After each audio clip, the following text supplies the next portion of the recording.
కేంద్ర parliamentary committee Polavaram ప్రాజెక్టును ఇవాళ సందర్శించింది. కమిటీ చైర్మన్ రాజీవ్ ప్రతాప్ రూఢీ ఆధ్వర్యంలో మొత్తం 30 మంది సభ్యుల కమిటీ ఉదయం పోలవరం ప్రాజెక్టు వద్దకు చేరుకుంది. ఏపీ జలవనరుల శాఖ మంత్రి నిమ్మల రామానాయుడు, ఎమ్మెల్యే బాలరాజు కమిటీకి స్వాగతం పలికారు. ఇప్పటి వరకు జరిగిన ప్రాజెక్టు పనుల పనితీరును తెలుసుకుని గడిచిన 5 ఏళ్లలో పని ఎంత మేర జరిగింది, అంతకు ముందు జరిగిన పనులను పూర్తిగా వివరించారు. త్వరలో చేపట్టబోయే పనులేంటి, ఏ అంశాలు పెండింగ్ లో ఉన్నాయని అనేది కమిటీ తెలుసుకుంది. ఇప్పటి వరకు జరిగిన పనుల తీరుపై అధ్యయనం చేయనుంది రూఢీ కమిటీ.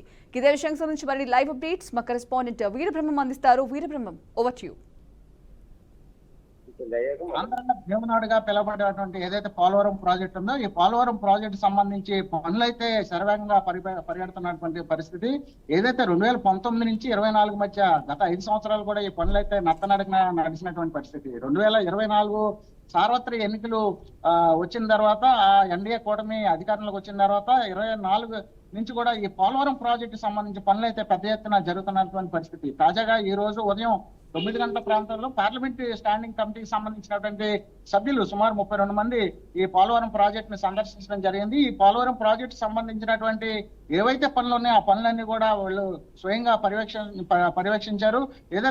ఏదైతే పోలవరం ప్రాజెక్ట్ సంబంధించినటువంటి ఆ ప్రధానంగా ఉన్నటువంటి పోలవరం ప్రాజెక్టు సంబంధించి ఇటు డయాఫ్రమ్ డ్యామ్ సంబంధించి ఇవన్నీ కూడా వీళ్ళు అణు కూడా వెళ్ళి పరిశీలించినటువంటి పరిస్థితి. అక్కడ ఉన్నటువంటి పనులు ఏ విధంగా జరుగుతున్నాయి, ఏ విధంగా అక్కడ కావాల్సినటువంటి నిధులు ఎంత కావాలి, లేకపోతే ఇచ్చినటువంటి నిధులకు సంబంధించి ఎంతవరకు వాడారు అనే దాని మీద కూడా ఈ రోజు సాయంత్రం సమీక్ష అయితే జరిగింది. అయితే మొత్తానికి మనం చూసుకున్నట్లయితే ఏదైతే 2020-21లో వచ్చినటువంటి గోదావరి నదికి వచ్చినటువంటి పెద్ద ఫ్లడ్ అయితే వచ్చినటువంటి నేపథ్యంలో ఇటు పోలవరం ప్రాజెక్టు సంబంధించి డయాఫ్రమ్ వాళ్ళు కూడా ఆ ప్రాజెక్టు సంబంధించి కీలకమైనటువంటి ఘట్టం అది. ఆ డయాఫ్రమ్ వాళ్ళు వచ్చినటువంటి వరదల నేపథ్యంలో ఆ డయాఫ్రమ్ వాల్ కి అయితే డ్యామేజ్ జరిగింది. ఈ డయాఫ్రమ్ వాల్ సంబంధించి మరమ్మతులు చేయాలా, లేకపోతే దానికి సమాంతరంగా ఇంకొక డయాఫ్రమ్ వాల్ కట్టాలా అనే విషయం మీద ఎన్డీఏ కూటమి 2024 అధికారంలోకి వచ్చిన తర్వాత నిపుణుల బృందం, విదేశీ నిపుణుల బృందం రావడం జరిగింది. ఈ నిపుణుల బృందం ఇచ్చినటువంటి సూచనల మేరకు ఏదైతే డయాఫ్రమ్ వాల్ ఉందో డయాఫ్రమ్ వాల్ కి సమాంతరంగా ఇంకొక డయాఫ్రమ్ వాల్ కట్టాలని చెప్పేసి నిపుణుల బృందం చెప్పినటువంటి నేపథ్యంలో దానికి సంబంధించి కూడా ఏదైతే పనులు కూడా ఇప్పటికే ఆల్రెడీ ప్రారంభించారు.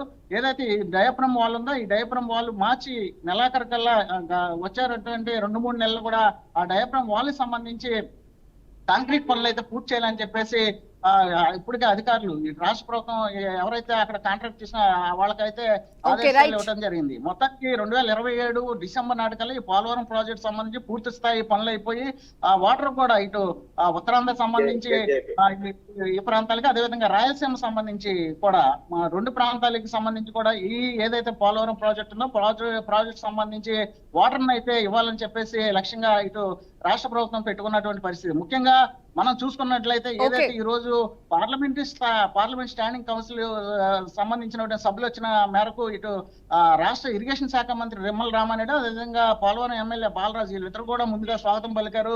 ఆ ప్రాజెక్ట్ సంబంధించినటువంటి నిధుల మీద కూడా ఈ ఎవరైతే ఇరిగేషన్ మంత్రి ఉన్నారో రామానాయుడు కూడా పూర్తి స్థాయిలో చర్చించినట్టుగా చెప్తున్నారు. ఏదైతే ప్రధానంగా వారు చర్చించిన ముఖ్యాంశాలు చూసినట్లయితే ఏదైతే ప్రతి సంవత్సరం కూడా నవంబర్ డిసెంబర్ సంబంధించి కావచ్చు, లేకపోతే అంత ముందు వచ్చేటువంటి ఏదైతే ఫ్లడ్స్ ఉన్నాయో పైనుంచి ఎగువలో కురుస్తున్నటువంటి భారీ వర్షాలకు గోదావరి నది తీవ్ర ఉగ్రరూపంగా దాలుస్తూ ఉంటుంది. దీనికి సంబంధించి వచ్చినటువంటి ఫ్లడ్ ని ఏ విధంగా ఆపాలి, లేదంటే దానికి సంబంధించి ఆ ఫ్లడ్ ని ఏ విధంగా డైవర్ట్ చేయాలి, ఒకవేళ డైవర్ట్ చేసే క్రమంలో ఎంత నిధులు కావాలి అనే దాని మీద కూడా పూర్తి స్థాయిలో చర్చించినట్టుగా తెలుస్తుంది. మరో పక్కన చూసుకున్నట్లయితే ఏదైతే గ్రౌండ్ లెవెల్లో ఉన్నటువంటి గ్రౌండ్ లెవెల్ వాటర్.